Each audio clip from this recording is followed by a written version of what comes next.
Elementary Market Leader, Coursebook, 3rd edition. Unit 6, Buying and Selling. Track 70. Speaker 1. I buy a lot of books on the internet.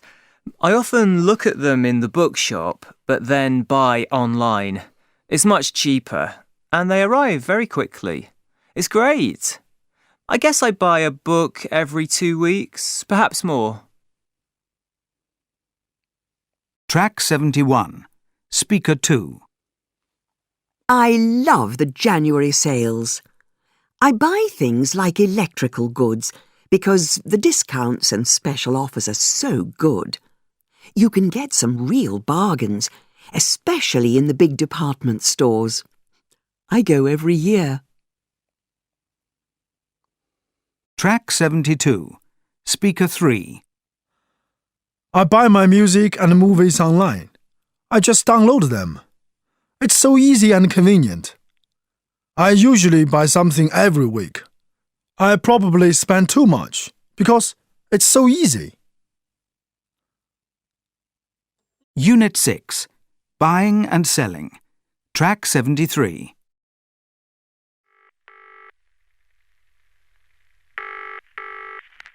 Hello, can I speak to Alex Dodd, please? Speaking. This is Carl Simpson. Ah, yes, Mr. Simpson. You asked us for a price for some TX7s. Yes, that's right. Before I place an order, I have some questions. Sure, go ahead. Well, firstly, do you give a guarantee? Yes, it's 2 years on all our models. Okay. What about a deposit? Well, we ask for a 15% deposit on large orders. That's more than 50 units. Yes, that's no problem. And do you have the goods in stock? Yes, we always have goods in stock, and we always deliver on time. Okay, I think that's everything. I'd like to compare prices with Emerson's, but I'll contact you again this afternoon. Unit 6, Buying and Selling. Track 74. 1. Saved. Delivered. 2. Launched. Worked. 3. Decided. Visited. Unit 6, Buying and Selling. Track 75. Started. Finished. Advised. Lived. Wanted. Opened. Missed. Booked.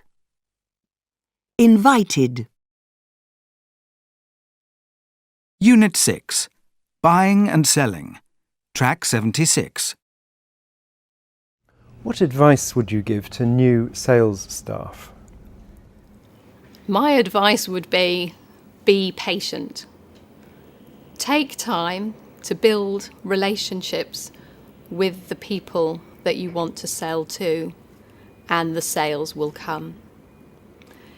It is also, of course, important to make sure that you fully understand and are knowledgeable about the product or service that you're selling.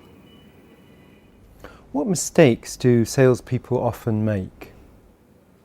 I think one of the biggest mistakes that salespeople make is to try to sell something to a customer that the customer does not actually need or want. It is much better to take time to understand what the customer wants. With that knowledge, a salesperson can find the reasons that the customer may have to buy the product or service. And anyway, customers like to be listened to, not to be talked at. Unit 6, Buying and selling. Track 77. What qualities do you need to be a successful buyer? To be a successful buyer, I think requires a lot of preparation. It's about working out the maximum price that you are prepared to pay. It's about contacting several different suppliers, asking for a written quotation of the cost and services and products that are being offered.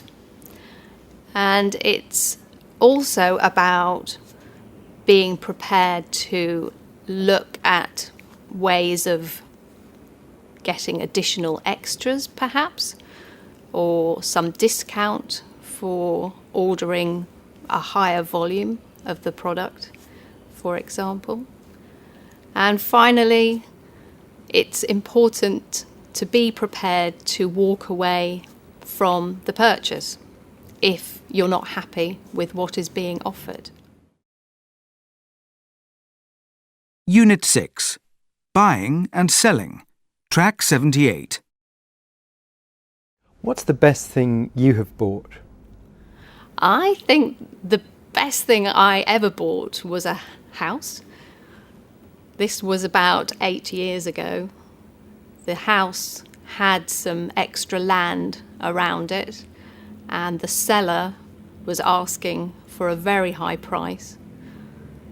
I put in a much, much lower offer, which was not accepted.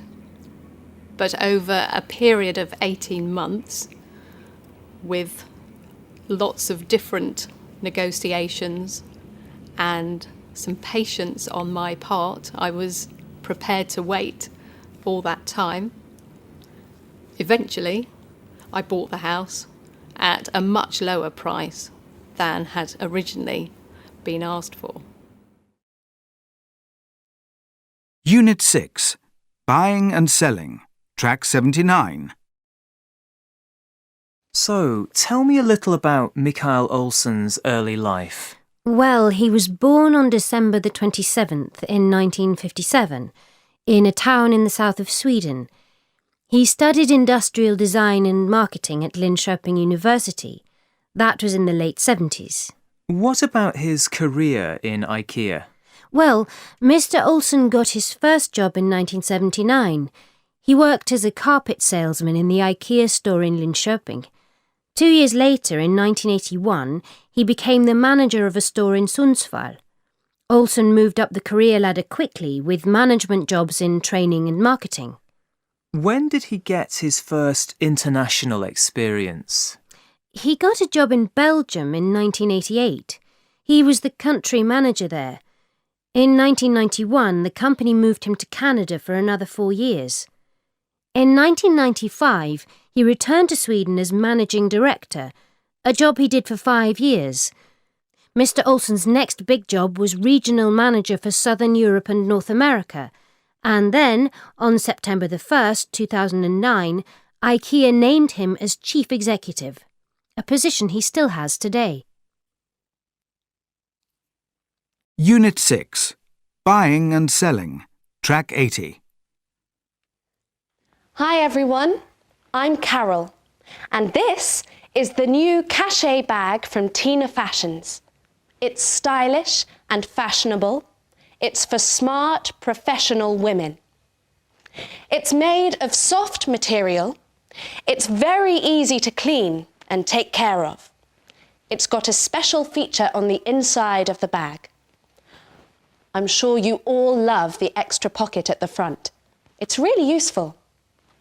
It's got a padded handle and a wide shoulder strap for easy carrying. As you can see, you can close it easily. Just zip it up. Take a look inside. There's plenty of space, isn't there? It's got lots of pockets and a special compartment to keep things safely. It's got a big compartment in the centre and one at the back, so it's very roomy. But it's lightweight. It's much lighter than most bags.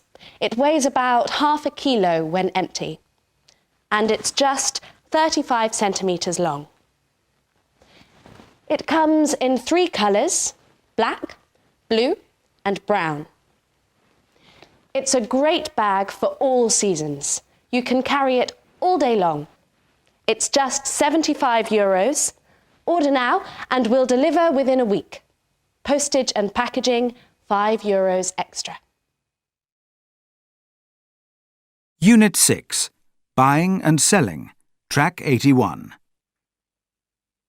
Let's talk about new products, Jim. Do you remember last year we bought that electronic tennis game from Sportsline? It was a great product. It brought a lot of people into our stores. Yeah, it was one of our best buys. I seem to remember our sales increased a lot after it went on sale in November. I want to do the same thing this November. Buy a really exciting product, advertise it on television, and get plenty of customers into our stores. Good idea. Are you thinking of a new sports game? Well, maybe, but any toy that's exciting and will get people into our stores. Something we can sell at a high price and make a good profit on. Any ideas? Okay. If it's a new sports product, how about skateboards? Skateboarding's very popular with young people and the market's growing fast. They'll pay a lot for a skateboard that's a bit different. Yeah, good idea. Okay. What about other new toys? Something big and expensive. Maybe something children can try out when they visit our stores. There are a lot of toys to choose from. There's a new robot coming on the market soon. I saw it at a toy fair and liked it. Another company had a space toy on show. There was a lot of interest in it, too. Both products might be good ones for us. They're radio-controlled. Children love radio-controlled toys. You can charge a high price for them. Okay, Jim. Let's find out more about the products.